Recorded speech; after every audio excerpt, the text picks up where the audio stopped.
Hi, I'm Eddie of Eddie's Reef Aquaria. Today's video is going to be on the WWC Yellow Tip Acro. It's a little 1/4 inch frag that I purchased from Worldwide Corals, I'd say about 4 to 5 weeks ago. It's way up here, it's doing fine so far. So I went ahead and I did a little research on it, and I'm going to go ahead and talk about it, about all the different things that I learned in reference to this type of coral.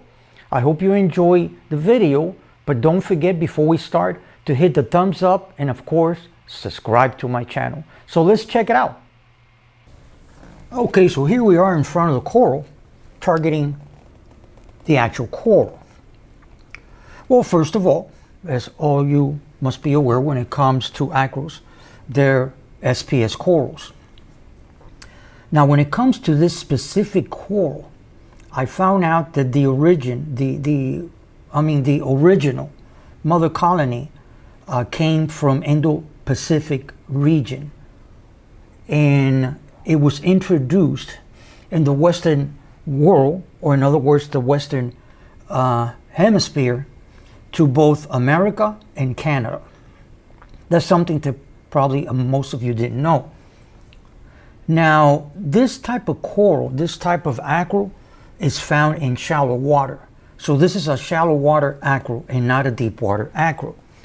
Now by that, what I mean, that should trigger that when I say, or anybody else on your local LFS, when they say shallow water acro, that means that it does need more light due to the fact that it's closer to the surface.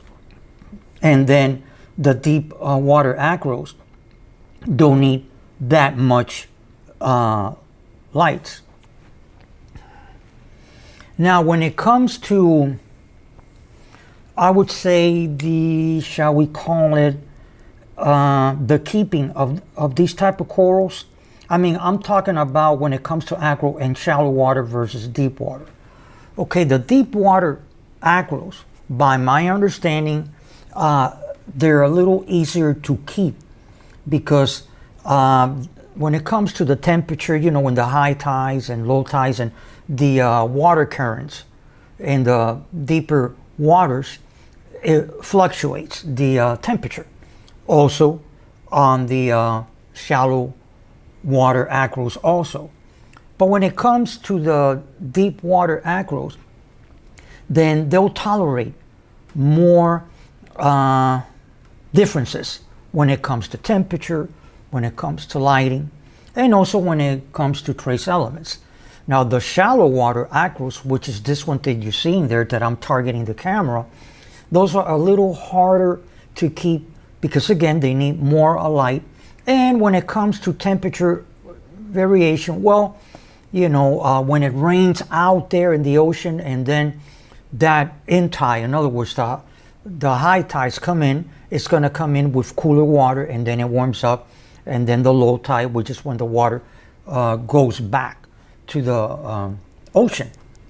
So in a nutshell, shallow water acros are a little harder to keep and deep water acros are more hardier. Now going to the next bullet point is when it comes to the polyps. Now during the day, the polyps are known to retract, so you're not going to see them that much. And if you decide to get one of these WWC Yellow Tip Acros, don't get alarmed. You know, after acclimation, it's been acclimated, that you start to get panicky or whatever, that the polyps aren't coming out, the little feelers.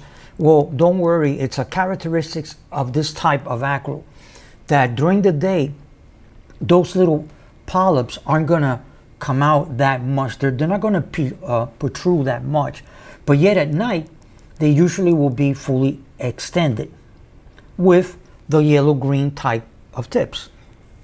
Now these type of corals, they tend to be a branchy, what they call bottle bush type of coral. Meanwhile, the polyps are a light shade of blue, becoming brighter towards the axial tips, and the axial polyps being the most vivid blue.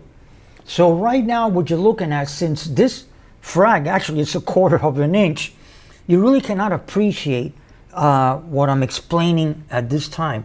But if you go into Google and you Google it, you will see that the body, the branches are like a dark or pale bluish, shooting towards green, and then you have the tips that are like yellowish, which is more or less what you're seeing here. Now these corals are known to be a fast-growing coral in an established aquarium. And then when it comes to lighting, they do need moderate to high PAR levels. In other words, moderate to high lighting.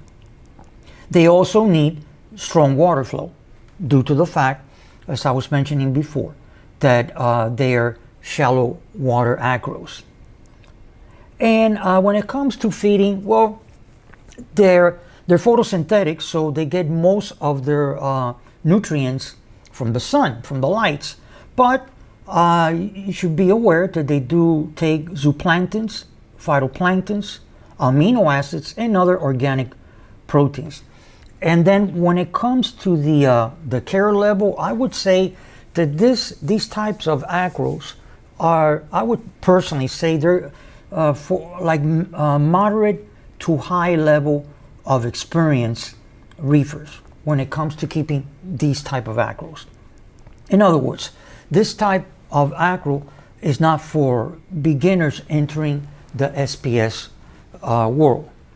So that's basically what I wanted to bring up. Well, there it is. I hope you found the video interesting, educational, and fun.